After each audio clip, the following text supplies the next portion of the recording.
After a long week, it is of course now time for your favorite tourism broadcast, and that is of course Tourismus Namibia. My name is Jemima Ndebele and I'll be your host, taking you on a tour around our beautiful country, exploring destinations and getting to the point of some interesting topics through our three segments: topics, destinations, and to the point. First up, let's head right into topics. But before that, let's take a quick break to the marketplace.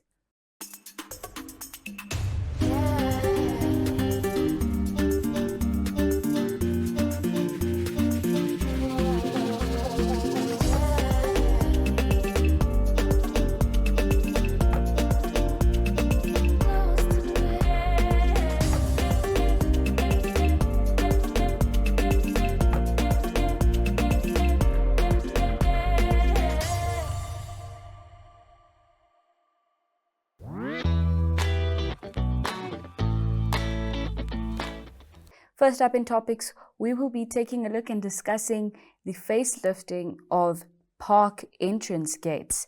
A total of 47.9 million will be spent to upgrade entrance gates to the Etosha and Hardap national parks, while comfort spots for visitors will also be created within Etosha.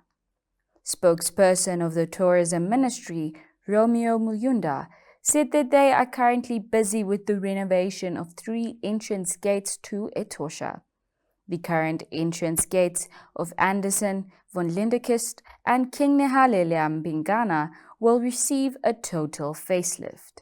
Some sanitation facilities in the Etosha National Park will also be upgraded to comfort spots, consisting of toilets, picnic areas, information display viewing platforms, and adequate parking areas, all safely enclosed. The entire project is expected to be completed by July 2025 and to cost 40.7 million.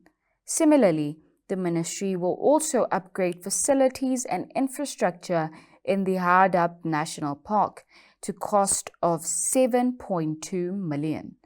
This will include upgrading of 3 existing gates, namely the main gate, fish route gate, and game park gate. 2 existing ablution facilities or picnic spots, Loralei and Bakvis, and the construction of 4 new ablution facilities and picnic spots will also happen at the Hardap National Park. That is certainly something to look forward to if you are planning on visiting these 2 exquisite accommodation establishments. Next up in our topics, we will be taking a look at the rhino suspects. A total of 707 suspects have been arrested in connection with rhino poaching from January 2023 until March this year. While a breakthrough has been made in the recent surge of rhino poaching cases this year, of these more than 700 suspects, 589 suspects are in custody awaiting trial, while 91 suspects have been convicted, 21 are on bail, 5 have been released, and 2 were acquitted, while 1 is deceased. Environment Minister Buhamba Shifeta provided these statistics during his budget motivation for the 2024-2025 financial year. Shifeta said that the anti-poaching unit has made a breakthrough on the recent horrific poaching incidences in Etosha and private farms, in which 28 rhinos have been poached this year. It's quite tragic to see the rise in poaching when it comes to our special and endangered rhinos. Next up, in tourism news, we will be discussing the tourism contribution to GDP. The direct economic contribution of the tourism sector to the national gross domestic product, also known as GDP, has doubled from 3.5% in 2015 to 6.9% in 2022, to the value of 14.3 billion of the total GDP of 206.2 billion. This is according to Tourism Minister Pohamba Shifeta, who said that the tourism sector now provides a total direct employment of 57,571, representing 7.9% of total employment in the country. He said that international tourist arrival numbers continue to increase year-on-year basis, with latest indicating a record of 98.1% increase from 232,756 in the year 2021 to 461,000 in 2022.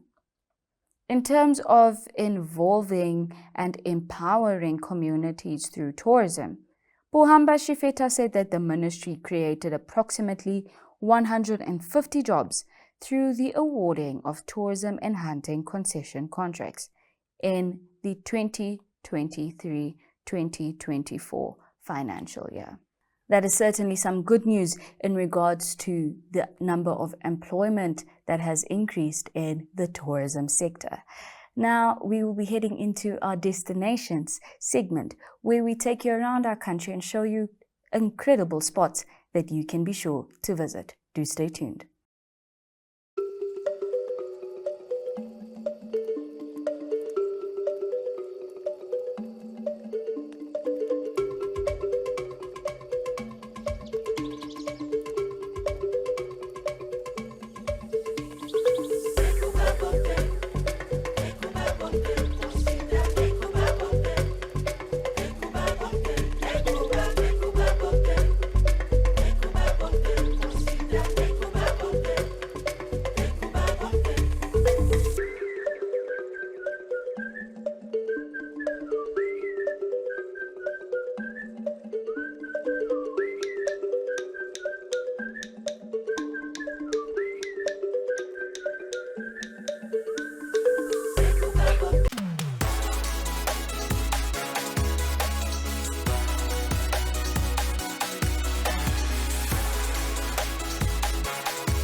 First up in destinations, we'll be going a little bit towards the eastern side as we visit Sandwerf, located near Dordabis. Discover the story behind this beautiful establishment where community, agriculture, and tourism converge, shaping dreams into reality. Renowned architect and one of the custodians of the project, Leon Barnard, tells us more. Let's hear what he has to say. Good morning. My name is Leon Barnard. I'm an architect by profession, actually a retired architect, and currently we are custodians of Sandwerf. Sandwerf is an agricultural or an agri-tourism project in Dordabis. And the aim of this project is to do rural development and development of human capital. So we have been busy with this project for 7 years. It consists of, or rather the project or property initially was a weavery, the first weavery in Namibia, working with karakul wool. Sandwerf is a very small property. It says 77 hectares, which in Namibian terms, agriculturally speaking, is a very, very small farm. The neighboring farms are in the region of 20,000, 16,000, 20,000 hectares, mainly cattle farms and game farms. Whereas what we understood from day one is that if we want to make 77 hectares work, is that we will have to think outside the box, and that we will have to look at examples for as in this case the Western Cape, where small estates are the building blocks of the rural areas. We are situated about 4 kilometers from Dordabis, which in itself has a community of about 1,800 people. Lots of social ills, joblessness, etc. And what we are trying to achieve is not, at the base level to create work, but at the secondary level or a higher level, as we are trying to create opportunities for people to move forward and upwards. So it is about an enabling environment which will ultimately be accredited with NTA and relevant organizations.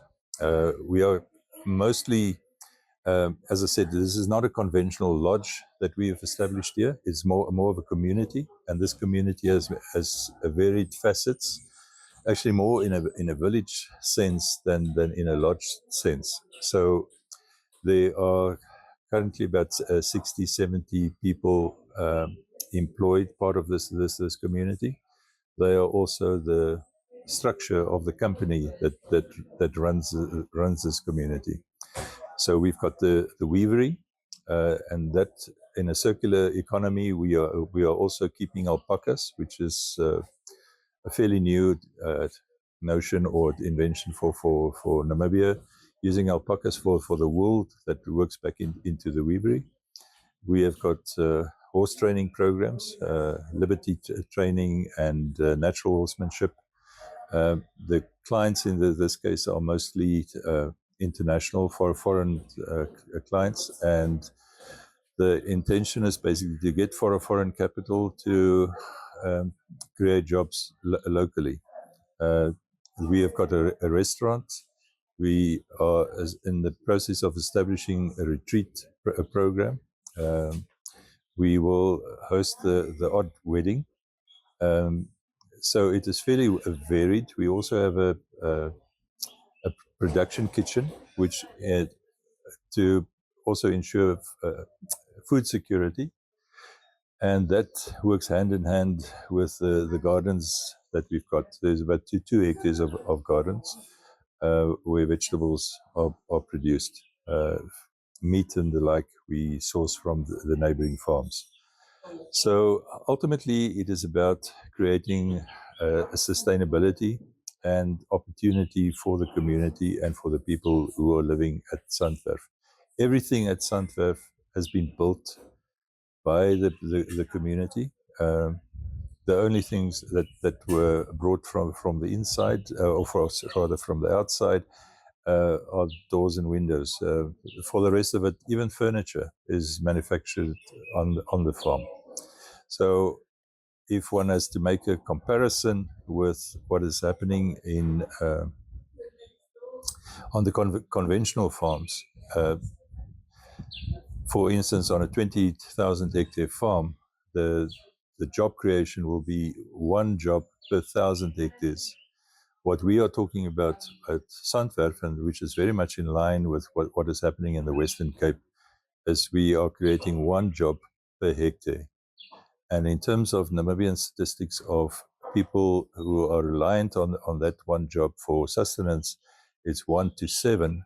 And if you provide 70 jobs, you're providing sustenance to virtually or nearly 500 people.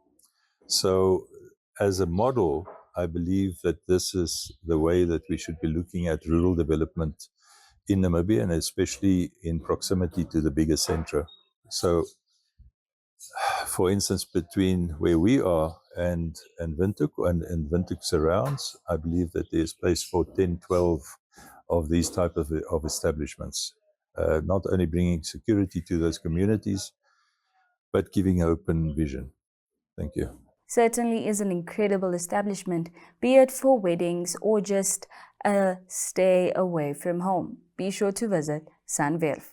Next up, we will be visiting Tambuti Lodge in Rundu, as Elizabeth Hilger, the owner, tells us more about this beautiful establishment that overlooks the Kavango River.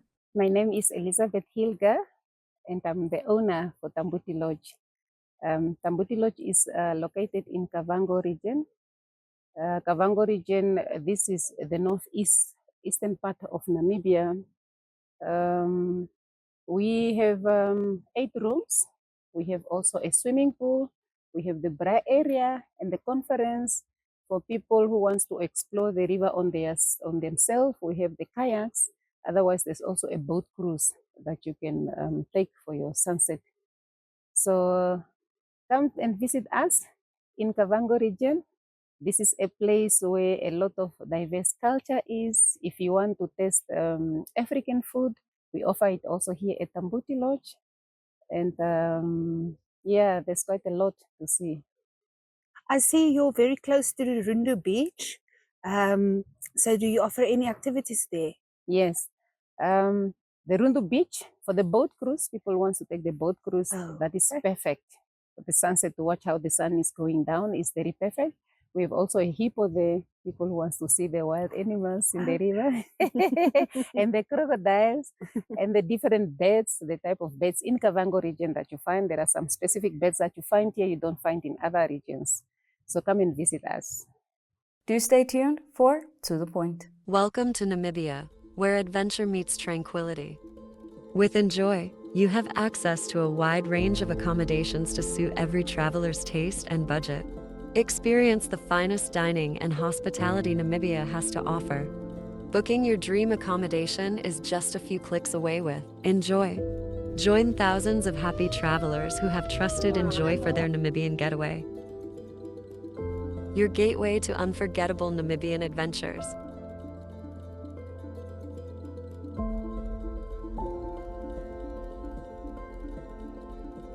Visit us today at enjoy.my.na.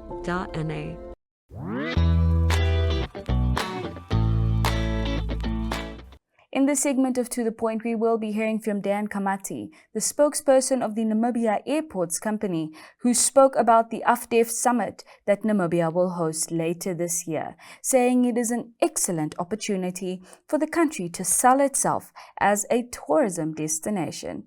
He also reflected on efforts in Namibia that is being made to ensure that the aviation sector performs in line with international best practices. Let's hear what he had to say. My name is Juan Eklache, and on this segment of To The Point, we are joined by Dan Kamati, who's the spokesperson at the Namibia Airports Company. Welcome. Welcome, and thank you for the opportunity to be here. Namibia is going to be hosting the AvDev Summit for this year. Can you just briefly give an overview of what the summit is? Yes, the AvDev is the Aviation Development Summit. It's a conference that brings together experts and opinion leaders and decision makers in the aviation sector.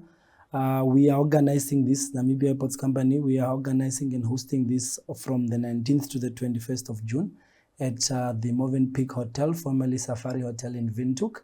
And we have partnered with the organizers of the AvDev conference, that's The Bench, a UK-based company that have really helped us to get about over 30 airline executives that are coming through to Windhoek to be with us for 3 days to really speak about how we can stimulate and drive aviation growth within and around the continent of Africa, especially for Namibia.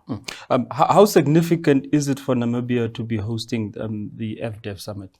It's very significant because, like I said, the conference is about stimulating aviation growth in and within the continent. And for us as a Namibia Airports Company, we saw this as an opportunity for us when we bid for the hosting rights for this year.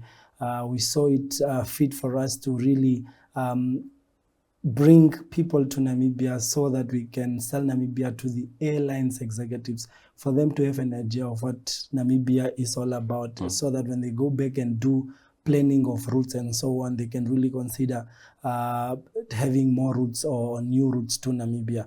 We have been on the drive of making Namibia a preferred destination. Together with other stakeholders, we recently launched the Air Connect Namibia project, and it's really about attracting and retaining business and leisure travelers to this beautiful country of ours.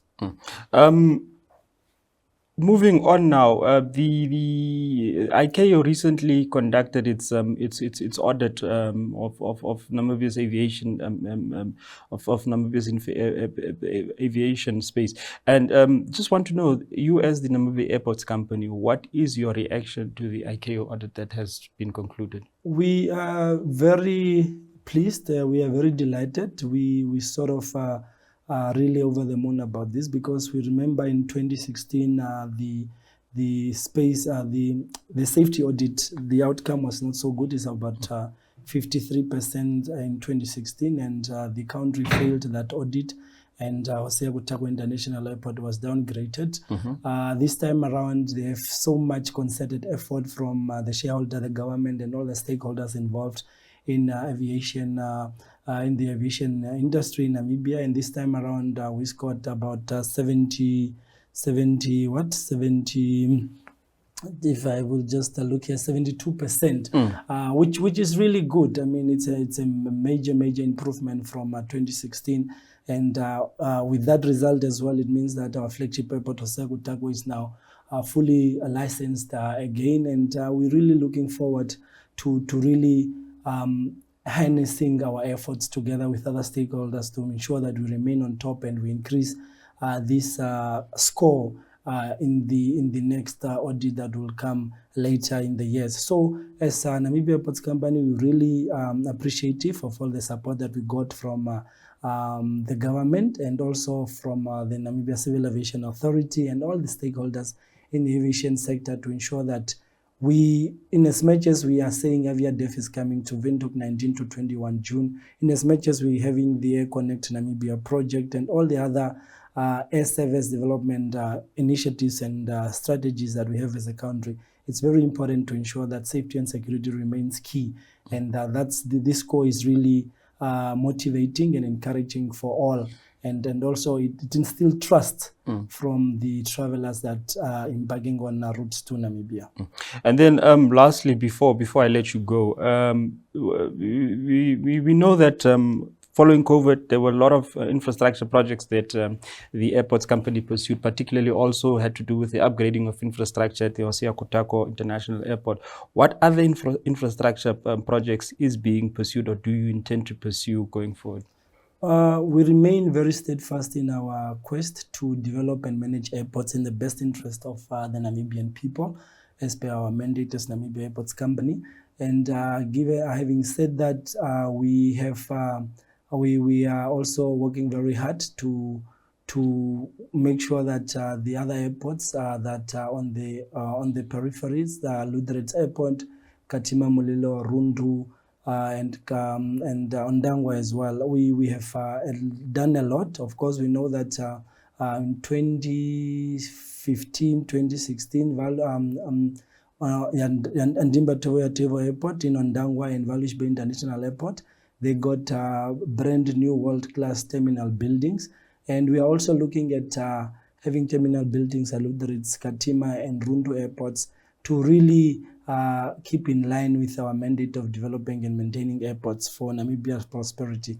So as airports company, the investments that we are making and the resources mobilization through our shareholder remains key to ensure that we have the necessary resources in terms of financial and also human capital as well, to ensure that we remain committed to safe and secure maintenance and the development of our airports.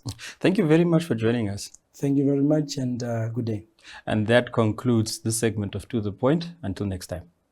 And with that, we have come to the end of yet another exciting and informative edition of your favorite tourism broadcast, that is, of course, Tourismus Namibia.